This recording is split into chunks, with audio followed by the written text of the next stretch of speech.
So friends, welcome back to the channel. എൻ്റെ പേര് ഗോകുൽ. അപ്പോൾ നമ്മൾ ഇന്നിവിടെ റിവ്യൂ ചെയ്യാൻ പോകുന്നത് ഒരു ഗെയിമിംഗ് ലാപ്ടോപ്പാണ്. ആസൂസിൻ്റെ ടഫ് A50 എന്ന് പറഞ്ഞ നല്ല അഗ്രസീവ് ലുക്കിംഗ് ആയിട്ടുള്ള നല്ല കളർഫുൾ ആയിട്ടുള്ള ഒരു ഗെയിമിംഗ് ലാപ്ടോപ്പാണ് ഇന്നിവിടെ റിവ്യൂ ചെയ്യാൻ പോകുന്നത്. അപ്പോൾ ഇതിൻ്റെ പ്രൈസ് ടാഗ് എന്ന് പറഞ്ഞാൽ 63,990 എന്നുള്ള ആ ഒരു പ്രൈസ് ടാഗിന് എൻ്റെ ഫ്രണ്ട് സുദീപ് എടുത്ത ഒരു ലാപ്ടോപ്പാണ്.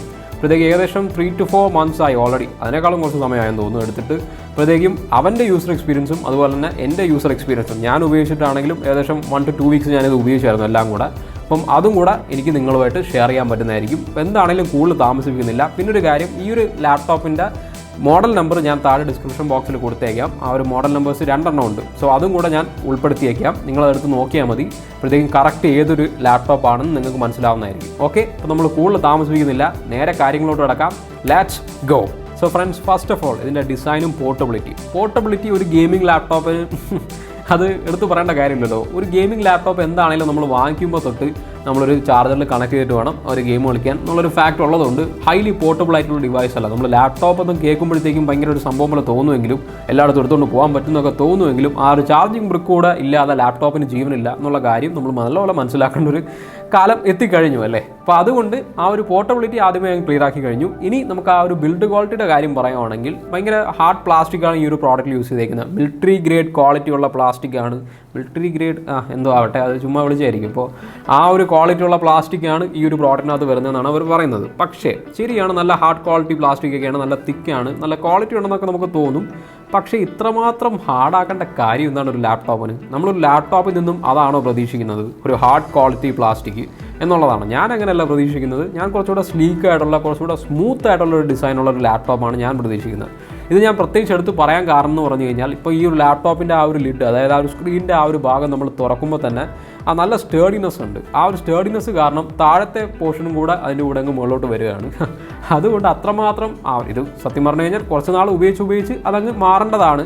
പക്ഷേ എന്നാലും ഇപ്പോൾ പോലും ഈ ഒരു സംഭവം വരുന്നുണ്ടെന്നുള്ളതാണ്. സോ ആ ഒരു എന്താ പറയുക, നല്ല സ്റ്റേർഡിനെസ് ഉണ്ട് ലാപ്ടോപ്പിന്. സോ എൻ്റെ ഒരു പ്രിഫറൻസ് അങ്ങനെയല്ല, ആ ഒരു സ്റ്റേർഡിനെസ് അല്ല ഞാൻ പ്രിഫർ ചെയ്യുന്നത്. കുറച്ചുകൂടെ ഒരു സ്മൂത്ത് ആയിട്ടുള്ള ഡിസൈനാണ് ഞാൻ പ്രിഫർ ചെയ്യുന്നത്. പിന്നെ ഈ ഒരു ലാപ്ടോപ്പ് ആണെങ്കിലും നല്ല ഫിംഗർ പ്രിൻറ്റ് മാഗ്നറ്റ് ആണ്, അത് വേറൊരു കാര്യമാണ്. അതായത് നമ്മൾ ജസ്റ്റ് നല്ല ഫോഴ്സ്ഫുള്ളി ഗ്രിപ്പ് ചെയ്യേണ്ട. നമ്മൾ നോർമലി ഞാൻ പറഞ്ഞല്ലോ, നല്ല സ്റ്റേർഡിനെസ് ഉള്ളതുകൊണ്ട് ആ സ്ക്രീൻ എടുത്ത് ഓപ്പൺ ചെയ്യുമ്പോൾ തന്നെ അത്യാവശ്യം ഫിംഗർ പ്രിൻറ്റ്സ് ഒക്കെ അവിടെ മുകളിൽ ആവുന്നുള്ളതാണ്. പിന്നെ അത് റിമൂവ് ചെയ്യാനാണെങ്കിലും ഇച്ചിരി പാടാണ് എന്നുള്ളതാണ്. നമുക്ക് ഈ ഒരു ടവലിട്ട് ചുമ്മാ ഒന്നും തുടച്ചാൽ ഒന്നും പോകത്തില്ല, നല്ല കട്ടിയിൽ തുടച്ച് നിൽക്കണം, എന്നാലേ അത് പോകത്തുള്ളൂ. സോ ഇതൊക്കെ മാറ്റർ ആവുന്ന ആൾക്കാരുണ്ട്, അതുകൊണ്ടാണ് ഞാൻ അങ്ങനെ പറഞ്ഞത്. കാരണം ഞാനും അങ്ങനത്തെ ഒരാളാണ്. നമ്മൾ ലാപ്ടോപ്പ് വെക്കുമ്പോഴത്തേക്കും നല്ല ക്ലീൻ ആയിട്ട് വെക്കണം, നല്ല ക്ലീൻ ആയിട്ടുള്ള സർഫസ് ആയിരിക്കണം എന്നുള്ള മീൻസ് ലാപ്ടോപ്പിൻ്റെ പുറമൊക്കെ നല്ല ക്ലീൻ ആയിട്ട് നല്ല തിളങ്ങി നിൽക്കണം എന്നൊക്കെ ആഗ്രഹിക്കുന്ന ഒരാളാണ്. സോ അങ്ങനെയുള്ളവർക്ക് ചിലപ്പം ക്ലീനാക്കി വെച്ച് മടുക്കും എന്നുള്ളൊരു ഫാക്ടറുണ്ട്. കാരണം പെട്ടെന്ന് തന്നെ ഫിംഗർ പ്രിൻറ്റ്സ് അത്ര പെട്ടെന്നൊന്നല്ല ഞാൻ പറയുന്നത്, എന്നാലും പെട്ടെന്ന് വരാൻ ചാൻസ് ഉണ്ട് എന്നുള്ളൊരു ഫാക്ടറാണ്. പിന്നെ ഈ ഒരു ലാപ്ടോപ്പിൻ്റെ ബാക്ക് പാനൽ വരുന്നത് ഹണികോം ഡിസൈൻ എന്നവർ വിളിക്കുന്ന ഒരു ഡിസൈനാണ്. സോ അത് നമ്മൾ ഹണികോംബ് പോലെ ഇരിക്കും. അപ്പോഴത്തേക്കും ആ ഒരു ഡിസൈനിൻ്റെ ഫാൻ ആവണോ എന്ന് ചോദിച്ചു കഴിഞ്ഞാൽ ഞാൻ വലിയ ഫാൻ ഒന്നുമല്ല. എനിക്ക് കുറച്ചുകൂടെ പ്ലെയിൻ ആയിട്ടുള്ള ഡിസൈനാണ് ഇഷ്ടം. പക്ഷേ കുറച്ച് യുണീക്ക് ആണെന്നുള്ള രീതി നമുക്ക് പറയാൻ പറ്റുമല്ലേ, കുറച്ച് നല്ല യുണീക്ക് ആയിട്ടുള്ള, അതുപോലെ തന്നെ വെന്റിലേഷനും കൂടെ ഹെൽപ്പ് ചെയ്യാൻ വേണ്ടിയാണ് അവർ ആ ഒരു ഹണികോം ഡിസൈൻ പ്രൊവൈഡ് ചെയ്തതെന്നാണ് അസൂസ് ക്ലെയിം ചെയ്യുന്നത്. സോ എന്താണെങ്കിലും അതിനെപ്പറ്റിയൊക്കെ നമുക്ക് പെർഫോമൻസ് സെക്ടറിൽ ക്ലിയർ ആയിട്ട് നോക്കാം. ഇത്രയൊക്കെയാണ് ആ ഒരു ഡിസൈൻ എലമെൻസിനെ പറ്റി പറയാനുള്ളത്. പിന്നെ വെയിറ്റ് വരുമ്പോഴത്തേക്കും 2.3 kilograms ആണ് ഇതിൻ്റെ വെയിറ്റ്. സോ നല്ലൊരു ഹെവിയർ സ്റ്റൈലാണെന്ന് പറയാം. അതുപോലെ തന്നെ അത്യാവശ്യം തിക്നെസ്സും ഉണ്ട് ലാപ്ടോപ്പിന്. സോ പോർട്ടബിലിറ്റി വീണ്ടും ലിമിറ്റഡ് ആവും എന്നുള്ളൊരു കാര്യമാണ്. നമുക്കൊരു ഹൈലി പോർട്ടബിൾ ആയിട്ടുള്ള ഡിവൈസ് ആണെന്ന് നമുക്ക് ഒരിക്കലും പറയാൻ പറ്റത്തില്ല. ഒരു പക്ക അഗ്രസീവ് ഗെയിമിംഗ് ഒരു ലാപ്ടോപ്പിൻ്റെ ലുക്ക്, അതാണ് നമുക്ക് ഈ ഒരു ഡിസൈനിൽ നിന്ന് മനസ്സിലാക്കാൻ പറ്റുന്നത്. ഇനി അടുത്ത നമ്മൾ ഡിസ്പ്ലേ ക്വാളിറ്റിയെ പറ്റി പറയുകയാണെങ്കിൽ ഇതിൻ്റെ സ്പെസിഫിക്കേഷൻസ് വരുന്നത് 15.6 inch സ്ക്രീൻ സൈസ് ഉള്ള ഫുൾ HD റെസൊല്യൂഷൻ വരുന്ന IPS ലെവൽ പാനലാണ് ഈ ഒരു ലാപ്ടോപ്പിൽ വരുന്നത്. IPS ലെവലാണ് എന്ന് ആലോചിക്കണം, IPS അല്ല.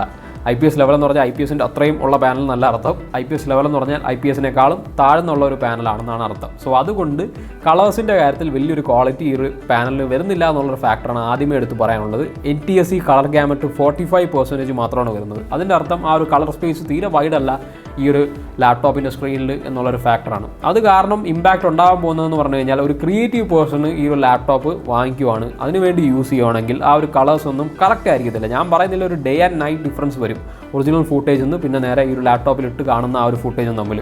അങ്ങനെയല്ല, എന്നാലും ഇച്ചിരി ഒരു വ്യത്യാസം വരും എന്നുള്ളതാണ്. ഒരിക്കലും ആ ഒരു ലാപ്ടോപ്പിലിട്ട് കാണുമ്പോഴത്തേക്കും നമുക്ക് ആ ഒരു ബ്യൂട്ടി കംപ്ലീറ്റ്ലി എൻജോയ് ചെയ്യാൻ പറ്റത്തില്ല, നമ്മൾ ഒറിജിനൽ ഫുട്ടേജ് എടുത്തത് എന്നുള്ളൊരു ഫാക്ടറുണ്ട്.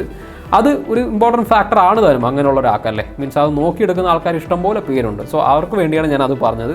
അതുപോലെ തന്നെ ഇപ്പോൾ AAA ഗെയിംസൊക്കെ നല്ല കളർഫുള്ളായിട്ട് വൈബ്രൻ്റ് ആയിട്ട് എൻജോയ് ചെയ്യണം എന്നുള്ളവർക്കാണെങ്കിലും ഇത് നമുക്ക് റെക്കമെൻഡ് ചെയ്യാൻ പറ്റത്തില്ല. ഇതിനേക്കാളും ബെറ്റർ ആയിട്ടുള്ള സ്ക്രീൻസ് ഈ ഒരു പ്രൈസ് റേഞ്ച് കിട്ടും എന്നുള്ളൊരു ഫാക്ടറുണ്ട്.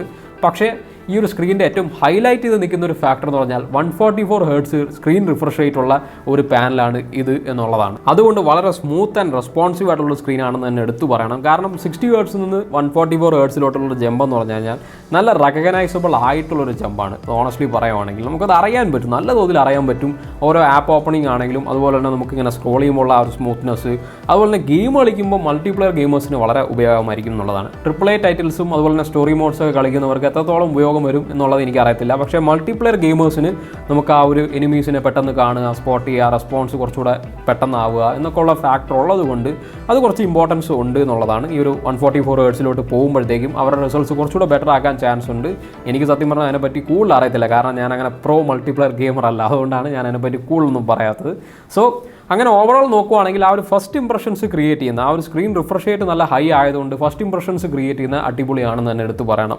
ഈവൻ ദോ ആ ഒരു കളേഴ്സിൻ്റെ കാര്യം നമ്മൾ പയ്യെ നോട്ടീസ് ചെയ്ത് വരത്തുള്ളൂ. പക്ഷേ ഫസ്റ്റ് ഇംപ്രഷൻസ് എന്ന് പറഞ്ഞാൽ നല്ലൊരു ഇംപ്രഷൻസ് ആണ് ഈ ഒരു സ്ക്രീൻ റിഫ്രഷ് റേറ്റ് പാനൽ കാരണം നമുക്ക് ആ ഒരു ഡിസ്പ്ലേ ഈ ഒരു ലാപ്ടോപ്പിൻ്റെ തോന്നിക്കുന്നത്. ഇനി അടുത്ത ഈ പ്രോഡക്റ്റിൻ്റെ കണക്ടിവിറ്റി പറ്റി പറയുകയാണെങ്കിൽ കൂടുതലൊന്നും പറയാനില്ല. മെമ്മറി കാർഡ് റീഡർ ഇല്ല എന്നുള്ളൊരു ഫാക്ടർ മാത്രമേ ഉള്ളൂ. ബാക്കി എല്ലാ പോർട്സും ഉണ്ട്. HDMI പോർട്ടുണ്ട്, Type A പോർട്ടുണ്ട്, Type C പോർട്ടുണ്ട്, പിന്നെ ഹെഡ്ഫോൺ ജാക്ക് ഉണ്ട്, ലാൻ പോർട്ടുണ്ട്, എല്ലാ പോർട്ടും വരുന്നുണ്ട്. സോ അതിൻ്റെ കാര്യത്തിൽ വലിയ ഡിസപ്പോയിൻമെൻറ്റ്സ് ഒന്നും വന്നിട്ടില്ല. ഈ ഒരു മെമ്മറി കാർഡ് റീഡർ ഇല്ലെന്നുള്ളതേ ഉള്ളൂ.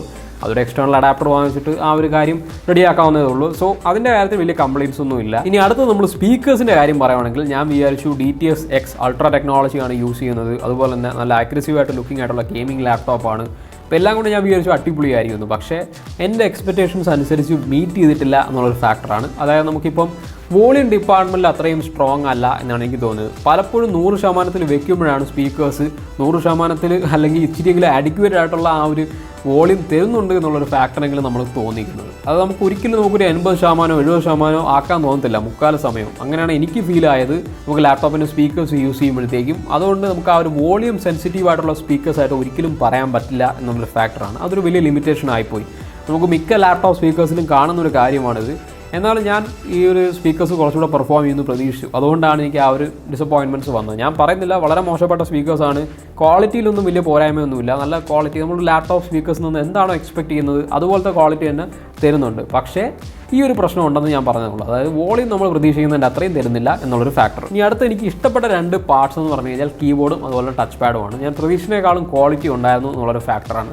കീബോർഡ് അത്യാവശ്യം ഒരു സ്പേസിങ് പ്രൊവൈഡ് ചെയ്തിട്ടുണ്ട്. അതുകൊണ്ട് നല്ല ഹാൻഡി ആയിട്ട് നമുക്ക് തോന്നും കീബോർഡ് യൂസ് ചെയ്യാൻ വേണ്ടി. അതുപോലെ തന്നെ നമുക്ക് ആ ഒരു കീസ് ആണെങ്കിലും വളരെ സ്മൂത്തും സോഫ്റ്റുമാണ്. അതുകൊണ്ട് നമുക്കിപ്പോൾ ഗെയിം കളിക്കാനാണെങ്കിലും അതുപോലെ തന്നെ നമുക്ക് വർക്ക് ചെയ്യാനാണെങ്കിലും ടൈപ്പ് ചെയ്യാനാണെങ്കിലും ഒരു പ്രോബ്ലം ഇല്ലാത്തൊരു കീബോർഡാണ് അവർ പ്രൊവൈഡ് ചെയ്തിരിക്കുന്നത്. നല്ല എനിക്ക് ഇഷ്ടപ്പെട്ടു കീബോർഡ്. അതിൻ്റെ കൂടെ തന്നെ ടച്ച് പാഡിൻ്റെ കാര്യം പറയുകയാണെങ്കിലും വളരെ സോഫ്റ്റും അതുപോലെ തന്നെ നല്ല ക്വാളിറ്റിയുള്ള പ്ലാസ്റ്റിക്കാണ് അവർ ടച്ച് പാഡിൽ യൂസ് ചെയ്തേക്കുന്നത്. ഓവറോൾ ഞാൻ പറഞ്ഞല്ലോ നല്ല സ്റ്റേഡി ആയിട്ടുള്ള പ്ലാസ്റ്റിക് ആണെങ്കിലും ഇവിടെ വന്നേക്കുമ്പോഴത്തേക്കും ആ ഒരു സോഫ്റ്റ് ആൻഡ് സ്മൂത്ത് ആയിട്ടുള്ള ഒരു പ്ലാസ്റ്റിക് ആണ് യൂസ് ചെയ്തിരിക്കുന്നത്. അതുകൊണ്ട് നമുക്ക് ആ ഒരു ടച്ച് പാഡ് നമുക്ക് പറഞ്ഞല്ലോ 144 Hzൻ്റെ സ്ക്രീൻ റിഫ്രഷ് റേറ്റിംഗ് കൊണ്ടുള്ളതുകൊണ്ട് നല്ല ഒരു റെസ്പോൺസീവ് ആയിട്ടുള്ള രീതിയിൽ തോന്നും ടച്ച് പാഡ് ആണെങ്കിലും. അതുപോലെ തന്നെ നമുക്ക് ആ ഒരു ക്ലിക്കിംഗ് ആ ഒരു ബട്ടൺസ് എല്ലാം അതാണെങ്കിലും വളരെ സ്മൂത്ത് ആയിട്ട് യൂസ് ചെയ്യുന്ന പോലെ നമുക്ക് തോന്നും. അതിൻ്റെ കാര്യത്തിലും ഒരു ഹാർഡ്നെസ്സും ഇല്ല. സോ ഓവറോൾ നമുക്ക് കീബോർഡിൻ്റെ കാര്യം ടച്ച് പാഡിൻ്റെ കാര്യം പറയുകയാണെങ്കിൽ നല്ലൊരു ഗുഡ് ക്വാളിറ്റി പ്രോഡക്ട്സ് ആയിട്ടാണ് തോന്നിയത്. ഇനി അടുത്ത് നമുക്ക് ഇതിൻ്റെ പെർഫോമൻസിനോട് നടക്കാം ഗൈസ്. അപ്പോൾ ഇതിൻ്റെ സ്പെസിഫിക്കേഷൻ നമ്മൾ നോക്കുവാണെങ്കിൽ Ryzen 5ൻ്റെ 4600U ആണ് CPU വരുന്നത്. പിന്നെ അത് GP നോക്കുമ്പോഴത്തേക്കും GTXൻ്റെ 1650 Ti 4GB മെമ്മറിയാണ് GPUയിൽ വരുന്നത്. അത് കഴിഞ്ഞിട്ട് റാം നോക്കുമ്പോഴത്തേക്കും 8GB 3200 MHz റാമും വരുന്നുണ്ട്. ഇത്രയാണ് ആ സ്പെസിഫിക്കേഷൻസ് വരുന്നത്. പിന്നെ ഞാൻ ഫസ്റ്റ് തന്നെ ടെസ്റ്റ് ചെയ്ത് നോക്കിയത് GTA 5 ആണ്. എല്ലാം വെരി ഹൈ ഗ്രാഫിക്സിലിട്ടാണ് ടെസ്റ്റ് ചെയ്ത് നോക്കിയത്. അതുകൊണ്ട് തന്നെ ആ ഒരു FPS 57 to 60 ആ റേഞ്ചിലാണ് നിൽക്കുന്നത്. 50 to 60 ആ റേഞ്ചിൽ നമുക്ക് എപ്പോഴും കോൺസ്റ്റൻ്റ് ആയിട്ട് നിൽക്കുന്നുണ്ട്. ചിലപ്പോഴൊക്കെ 70 പോകാറുണ്ട്, ചിലപ്പോഴൊക്കെ ഒരു 80 പോകാറുണ്ട്. പെട്ടെന്ന് തന്നെ ഡ്രോപ്പ് ചെയ്ത് ഈ ഒരു ലെവലിൽ തന്നെ വരും. സത്യം പറഞ്ഞാൽ ഇതാണ് എനിക്ക് ഏറ്റവും ബെസ്റ്റായിട്ട് എനിക്ക് തോന്നിയത്. ചിലപ്പോൾ ഇതിനേക്കാളും ഗ്രാഫിക്സ് കുറച്ചിട്ടുണ്ടെങ്കിൽ കുറച്ചുകൂടെ FPS കിട്ടും. അതിൻ്റെ ആവശ്യമില്ല. സത്യം പറഞ്ഞാൽ ഈ ഒരു റേഞ്ചിൽ തന്നെ നിൽക്കുന്നതായിരിക്കും ഏറ്റവും ബെസ്റ്റ് എന്നാണ് എനിക്കാണെങ്കിലും തോന്നുന്നത്. കുഴപ്പമില്ല, നല്ലൊരു ഗെയിം പ്ലേ തന്നെ ഈ ഒരു ഗെയിം തരുന്നുണ്ട്. അടുത്ത ഞാൻ അസാസിൻസ് ക്രീഡ് ഓഡിസിയാണ് കളിച്ചത്. അപ്പം ആ ഒരു ഗെയിം നിങ്ങൾക്ക് അറിയാമല്ലോ, നല്ല ഗ്രാഫിക്സ് ഇൻറ്റൻസീവ് ആയിട്ടുള്ള ഗെയിമാണ്. ഒരുപാട് കാര്യങ്ങൾ ഇടയ്ക്കിടയ്ക്ക് നടക്കുന്ന ഒരു ഗെയിമാണ്. അതിൻ്റെ കൂടെ തന്നെ നല്ല ബ്യൂട്ടിഫുൾ ആയിട്ടുള്ള ഗെയിം ആയതുകൊണ്ട് ഗ്രാഫിക്സിൻ്റെ ഹോഴ്സ് പവർ കുറച്ചുകൂടെ വേണ്ടിയും വരും അല്ലേ.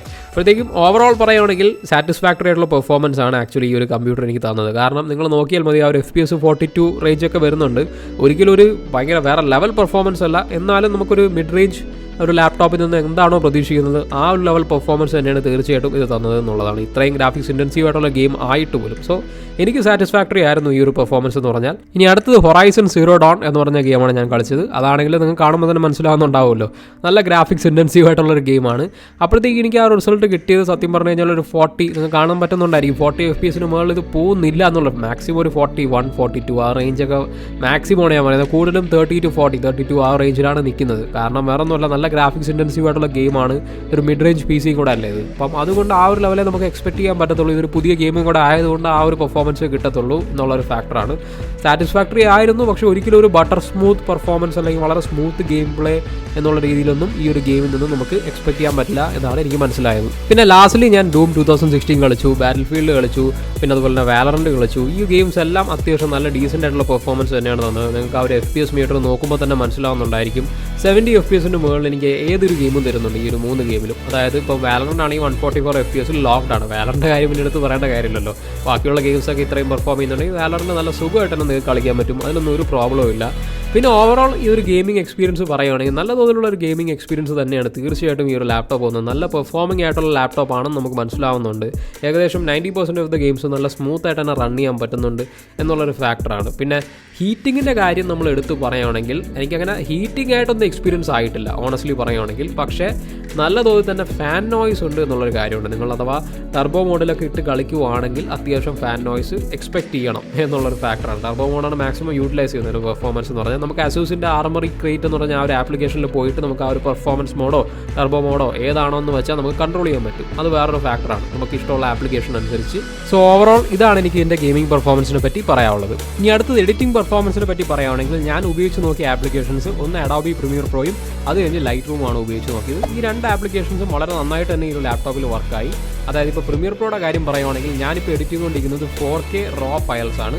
അപ്പോൾ അത് കളർ ഗ്രേഡ് ചെയ്ത് എന്നിട്ടാണ് ഞാൻ എഡിറ്റ് ചെയ്തുകൊണ്ടിരിക്കുന്നത്. അതുപോലെ തന്നെ പ്ലേ ബാക്ക് റെസൊല്യൂഷൻ ഫുള്ളിലാണ് ഇട്ടേക്കുന്നത് അല്ലേ. അപ്പോഴത്തേക്ക് എന്നിട്ട് പോലും ഇടയ്ക്ക് മാത്രമാണ് നമുക്ക് ആ ഒരു ഫ്രെയിം ഡ്രോപ്സ് വരുന്നത് സ്ക്രോൾ ചെയ്യുമ്പോഴത്തേക്കുമല്ല. ബാക്കിയെല്ലാം തന്നെ നല്ല സ്മൂത്തായിട്ട് തന്നെ ഹാൻഡിൽ ചെയ്യുന്നുണ്ട്. ഇപ്പോൾ നിങ്ങളൊരു 1080pയിലൊക്കെയാണ് വീഡിയോ എഡിറ്റ് ചെയ്യാൻ താല്പര്യപ്പെടുന്നെങ്കിൽ പിന്നെ വേറെ ഒരു കുഴപ്പമില്ല, വളരെ സുഖമായിട്ട് തന്നെ ഹാൻഡിൽ ചെയ്യാൻ പറ്റും എന്നുള്ളതാണ്. പിന്നെ അഥവാ നിങ്ങൾക്ക് ആ ഒരു പെർഫോമൻസ് ഇനിയും വേണം എന്ന ആഗ്രഹമുണ്ടെങ്കിൽ ഒരു അഡീഷണൽ 8GB റാമും കൂടെ ഫ്യൂച്ചറിൽ ആഡ് ചെയ്ത് കഴിഞ്ഞാൽ ഇതേ 3200 MHz ക്ലോക്ക് സ്പീഡുള്ള 8GB റാമും കൂടെ ആഡ് ചെയ്ത് കഴിഞ്ഞാൽ കുറച്ചുകൂടി അഡീഷണൽ പെർഫോമൻസ് കിട്ടാവുന്നേ ഉള്ളൂ. കാരണം പ്രീമിയർ പ്രോയും അതുപോലത്തെ ലൈറ്റ് റൂമും അങ്ങനത്തെ ആപ്ലിക്കേഷൻസൊക്കെ നല്ല മെമ്മറി ഇൻറ്റൻസീവും ആണ്. അതുകൊണ്ടാണ് ഞാൻ അങ്ങനെ എടുത്തു പറഞ്ഞത്. ഓവറോൾ നല്ലൊരു ഇംപ്രഷൻസ് തന്നെയാണ്. അടുത്തത് പറയാനുള്ളത് ഈ ഒരു ലാപ്ടോപ്പിൻ്റെ ബാറ്ററി ലൈഫിനെ പറ്റിയാണ്. അത് കൂടുതലൊന്നും പറയില്ല ഫ്രണ്ട്സ്, വളരെ മോശമാണ്. അങ്ങനെ എടുത്ത് തന്നെ പറയണം. കാരണം നമുക്ക് ഏറ്റവും വലിയൊരു ലിമിറ്റേഷനായിട്ട് തോന്നുന്ന ഈ ഒരു ലാപ്ടോപ്പിൻ്റെ ബാറ്ററി ലൈഫ് തന്നെയാണ്. ആ ഒരു ചാർജിങ് ബ്രിക്ക് ഇല്ലാതെ ഈ ഒരു ലാപ്ടോപ്പ് ഇല്ല എന്നുള്ള കാര്യം നിങ്ങൾ ആദ്യമേ മനസ്സിലാക്കണം. അത് പൊതുവേ മിക്ക ഗെയിമിംഗ് ലാപ്ടോപ്പ് അങ്ങനെയാണ്. പക്ഷേ ഇതിന് കുറച്ചും കൂടെ കൂടുതലായിട്ട് എനിക്ക് തോന്നി. കാരണം നിങ്ങളിപ്പം ഗെയിം ചെയ്യാൻ നിൽക്കുവാണ് ഓൺ ബാറ്ററി എന്നുണ്ടെങ്കിൽ മാക്സിമം ഒരു ഹാഫ് അവർ, അതിൽ കൂടുതൽ നിൽക്കത്തില്ല എന്നുള്ളൊരു ഫാക്ടറുണ്ട്. ഹാഫ് അവർ മാത്രമേ നിൽക്കത്തുള്ളൂ. അത് തന്നെ പ്രോപ്പർലി ഒന്നും വർക്ക് ആവത്തില്ല. വളരെ ലാഗി ആയിട്ടുള്ള എക്സ്പീരിയൻസ് ആയിരിക്കും. അപ്പോൾ നിങ്ങൾ തനിയെ ആ ഒരു ചാർജർ എടുത്ത് കണക്ട് ചെയ്ത് യൂസ് ചെയ്യേണ്ട അവസ്ഥയിലോട്ട് എത്തും.